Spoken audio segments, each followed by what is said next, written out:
Discernimento em tempos de crise. Tiago Brunet ministra uma palavra que te ajudará a enxergar as crises à sua volta de uma outra maneira. Assista o vídeo até o final, deixe seu like e não esqueça de se inscrever no canal. Deus te abençoe. A palavra de Deus diz aqui na primeira carta do apóstolo Paulo aos Coríntios, a igreja de Corinto, tá? Isso aqui é muito bonito, capítulo 2, a partir do versículo 8, versículo 9, diz assim: mas como está escrito, olha o que está escrito: as coisas que os olhos não viram, que os ouvidos não ouviram, e que não subiram ao coração do homem, do ser humano, são as que Deus tem preparado para aqueles que o amam. Mas Deus não las revelou pelo seu Espírito, nos revelou, ou seja, nos revelou, porque o Espírito penetra todas as coisas, ainda as profundezas de Deus. Agora, preste atenção nisso, porque qual dos homens sabe as coisas do homem, senão o Espírito do homem? Assim também, ninguém sabe as coisas de Deus, senão o Espírito de Deus. Versículo 14 encerra essa reflexão dizendo o seguinte: o homem natural não compreende as coisas do Espírito de Deus, porque lhe parecem loucura, e não pôde entendê-las, porque elas se discernem espiritualmente. Mas o homem que é espiritual discerne bem tudo, e ele de ninguém é discernido. Hoje nós vamos falar sobre ser um homem e uma mulher espiritual. Presta atenção nisso. A Bíblia diz que o homem natural entende só o que é natural.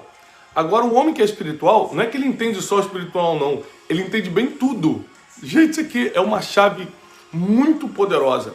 Se você for uma pessoa espiritual, você vai entender bem tudo o que é natural e o que é espiritual. Por exemplo, no meio dessa crise de coronavírus, no meio dessa crise de recessão, e vai vir uma recessão muito mais forte que vocês estão imaginando na Terra, tá? Ou você acha que esse tempo todo de prejuízo que as companhias aéreas estão tendo, que as grandes multinacionais estão tendo, vai recuperar rápido? Não, vai vir uma crise financeira, já está se instalando uma crise emocional e espiritual. São três áreas que estão sendo afetadas: finanças, emoções e vida espiritual. Vida espiritual por quê? Porque tem gente que, principalmente quem foi afetado já por isso, que começa a desacreditar em Deus. Se um parente teu, ou um familiar, um filho teu cai com um coronavírus desse, você acha que Deus não estava contigo. Se você, como eu tive um amigo que perdeu milhões na bolsa de valores por causa do coronavírus, você acredita que Deus não está contigo e não protege suas finanças. Então você entra em confusão espiritual. Por outro lado, tem pessoas que vão se aproximar de Deus, porém não porque ama a Deus, mas pelo interesse, porque no meio da crise tem gente que só procura Deus no meio do problema. Tem gente que só procura Deus no meio da crise, mas não ama Deus sobre todas as coisas, porque senão estaria buscando a Deus sempre, não só na crise. Eu vim aqui para te dar uns conselhos baseados nessa carta do apóstolo Paulo à igreja de Coríntios.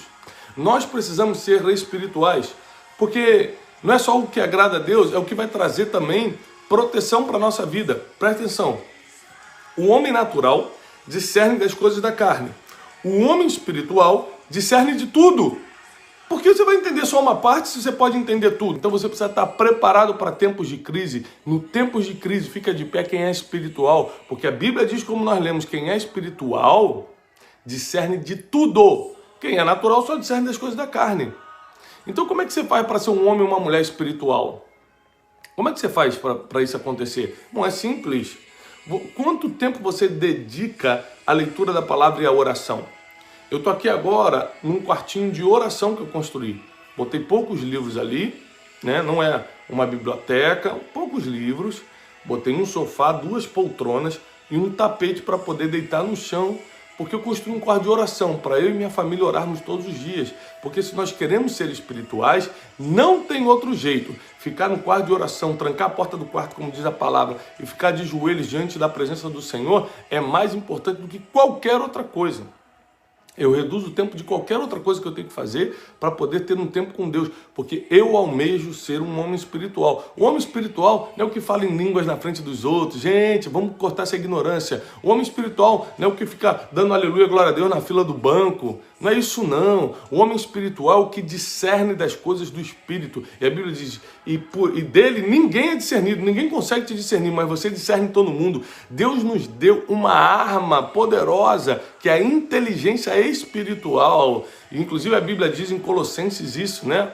O apóstolo Paulo, quando escreve a igreja de Colossos, diz que ele nos revestiu com toda a sabedoria e inteligência espiritual, já está em nós. Você precisa agora desenvolver isso na sua vida, você precisa fazer isso ser uma realidade na sua vida. Seja um homem ou uma mulher espiritual, para que no meio da crise você não saia prejudicado, mas saia prosperado. Deixa eu te falar uma coisa. Abraão teve aquela guerra com os 5 reis, ele estava em desvantagem e ele achou que não ia dar para ele. Ele sai dali com grandes despojos e no meio do caminho ele encontra com Melquisedeque. E a Bíblia diz que ele dizima de tudo para Melquisedeque e começa a receber promessas enormes. Ele poderia, como qualquer homem natural, falar assim, ó, eu trabalhei, eu ganhei, eu lutei, isso aqui é meu. Mas um homem espiritual discerne de tudo. Você precisa estar ligado no que Deus está te pedindo, você precisa estar ligado no que Deus está falando contigo, o que Deus está te mostrando nesse tempo. Você só vai conseguir fazer isso orando e lendo a Bíblia. Pessoal, escutar profecia é uma bênção, eu escuto, mas não é isso que te faz um homem espiritual. Ver um vídeo, outro no YouTube de pregação é uma bênção, eu vejo.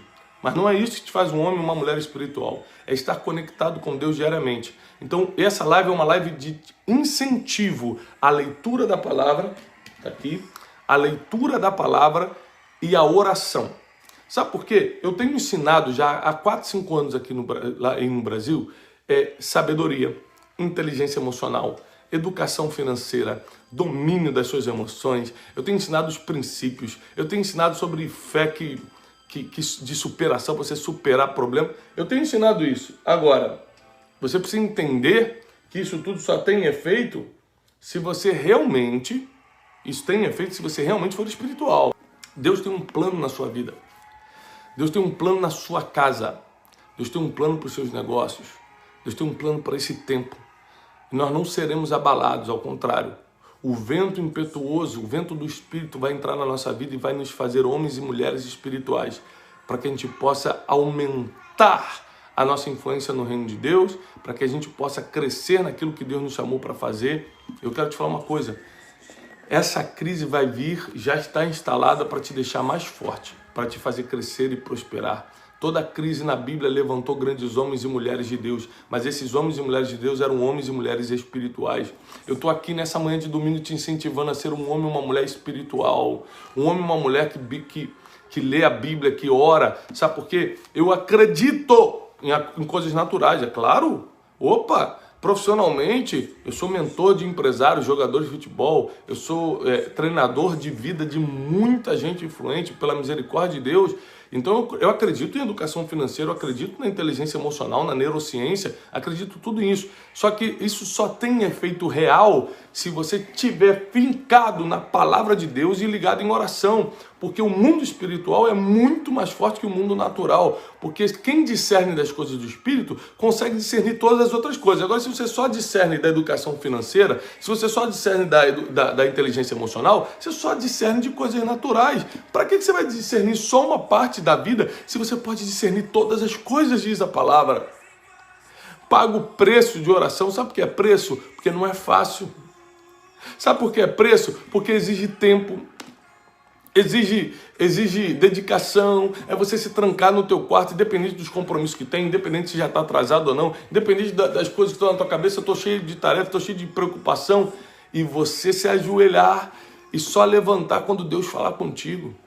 É você colocar uma meta de leitura na palavra. Eu tenho dificuldade de ler a palavra, então coloca uma meta, eu vou ler 2 páginas por dia, eu vou ler 3 capítulos por dia. Você precisa colocar uma meta, para que você se aproxime ainda mais de Deus como homem e mulher de Deus, e torne-se um homem e uma mulher espiritual. Eu acredito que está chegando um tempo em que, independente das crises lá fora, Deus vai fazer contigo o que estava planejado antes da fundação do mundo para a sua vida. E eu quero te alertar sobre isso. Crises aceleram propósitos. Repete comigo. Crises aceleram propósitos. Olha aqui. José estava preso. O propósito dele de vida era governar e alimentar uma geração. Você sabe o que acelerou ele deixar de ser um prisioneiro, um presidiário e cumprir o seu propósito como governador do Egito? A crise, a fome. Crises aceleram propósito. Anota isso. Crises aceleram propósito. Crises aceleram propósito. Se essa crise se instalou no mundo é porque Deus está acelerando propósitos nessa manhã. Se essa crise se instalou é porque Deus está acelerando o teu propósito. Se você foi chamado para a vida ministerial, Deus vai acelerar isso. Se você foi chamado para abrir negócios e abençoar a vida de muitas famílias, sustentar o reino de Deus, Deus vai acelerar isso. O teu propósito será acelerado por causa da crise.